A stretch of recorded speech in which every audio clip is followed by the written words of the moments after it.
So let's do this. Yesterday was pretty interesting.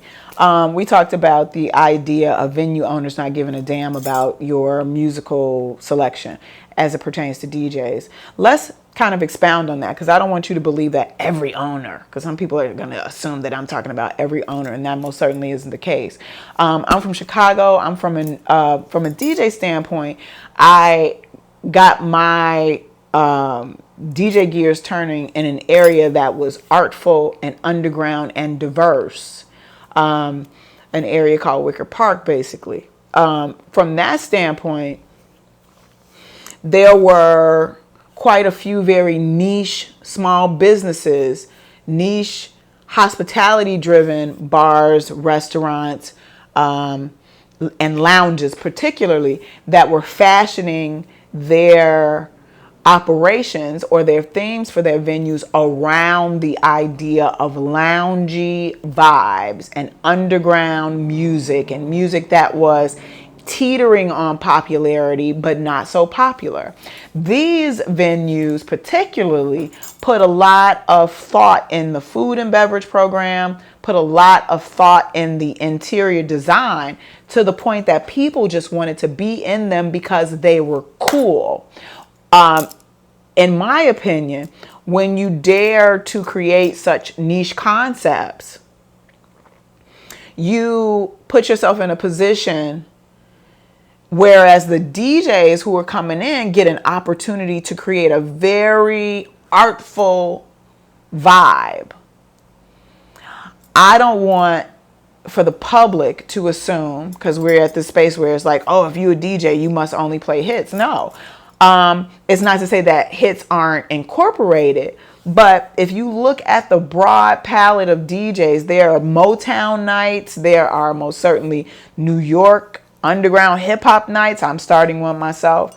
There is a whole diasporic lane of DJing, and as an open format DJ, I'm pretty much incorporating a little bit of all of those things into my set.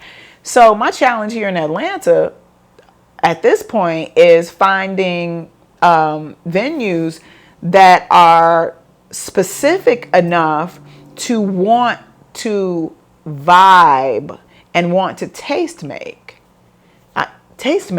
like, so there's art involved in the DJing. It's not the expectation that when patrons come in that they just gonna get hit over the head with a bunch of hip hop and R&B. I think that it's very unfair to assume that all black people only want to hear hip hop and R&B. I think it's unfair, especially as it pertains to today's hip hop. Like, I am very much from a school of music that incorporated a lot of different genres, and it was a journey. So when I think about curating music for venues, whether it be from a DJ standpoint or creating playlists for those venues, I'm always in the space of considering the decor, considering the cocktail menu, considering the food program, and all of the experiences that the vibe are set to create for guests. It's not fair to think that every amazingly decorated venue is a space where people twerk. It's unfair to think that every song has to be a rap tune that a DJ is going to play. And again, I'm not saying that it's a space for me not to reference that at all. And people, for some strange reason, have assumed that I don't play any commercial music. That's ridiculous. Like, as a DJ and having it be one of my streams of income, of course I have to play, commercial music to a degree. But when you think of particular venues and you see the decor and you see the thoughtful curation of decor, food and beverage programs, the hope is that the owner put a little thought into what type of musical landscape he wants. And if he or she, respectfully, have not done that, then that's where you get a music director. Of course, I've played that role a few times. Music director, or, some people might call them a talent buyer, someone who books out particular people to come in and to set the tone and vibe for that venue. I think it's in line with the idea of experiences that the hospitality industry is to create. Now, if you just want to go to a sports bar, the assumption is at a sports bar that sports and the association with sports would mean that only popular music would be played. Pop, R&B, hits, hip hop hits. When you go to a space that's immaculately decorated, that may not have TVs for commercialization purposes, that may be lowly lit, that may change from a restaurant into a lounge vibe at a particular hour, that may have amazing banquettes and, velvet or, very plush and luxurious interior designs, that the music might be complementary to that. And I'm not suggesting that R&B and hip hop and things of that nature don't fit in those spaces. I'm just suggesting that there are an array of other genres and vibes that could fit into that space to create or further create that experience. I think the thing that's challenging for venue owners is doing that and sticking to it while trying to make money. And even in that lane, there's a space for curating those vibes. If you understand weddings and being a wedding DJ, you most certainly understand that there is a time frame and time period for playing particular vibes during that space of a reception.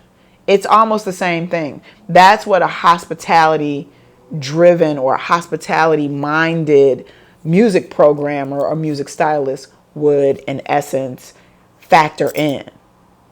You don't want to come in hot, right? If it's a sexy lounge vibe, you want to play sexy, obscure, hot tunes.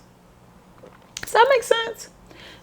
I hope so, because I think there should be more dialogue about the idea, because we have, again, all these, DJs that are trying to come in and get work and things of that nature. And a lot of them don't even recognize that there's a whole slew of genres to be played. A lot of folks don't even realize that, jazz has contemporaries, that there are people like Expounding and this wonderful vocalist who just got nominated for a Grammy. I think her name is Jasmina. Amazing jazz vocalist who are making music currently. Bubby Lewis, amazing bass player, who can fit into the frame of contemporary styles of music that are not necessarily associated with hip hop and R&B, that work even in DJ sets, or at least that work in creating the vibe and the musical soundtrack for lounges, restaurants, some bars, and most certainly niche hotels. So in essence, I'm going to continue to do these while I feel to do them, because it's a good way to start dialogue, to get people thinking, to get people to be a little more receptive. As a creative person, I most certainly understand the fine dance of art and commerce. And as always, my goal is to balance that out, being a Libra. It's to balance it out. Like, yeah, I want you to be happy. I want you to have a great time. I want you to kick it.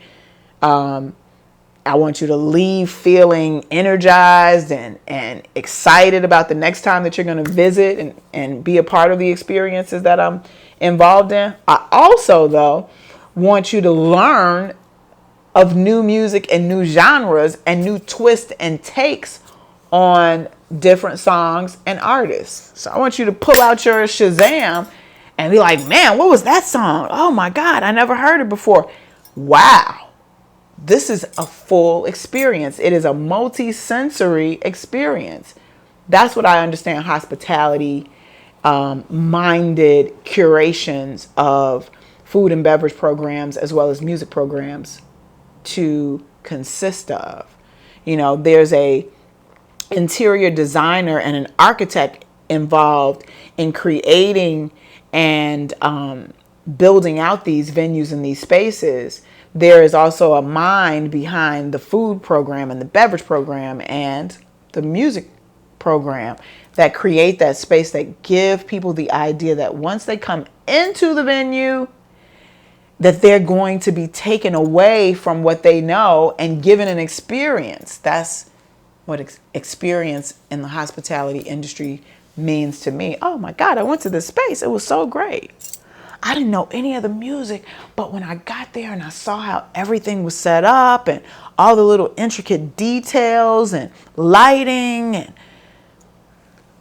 the music was so appropriate. I just felt like I was in a different world.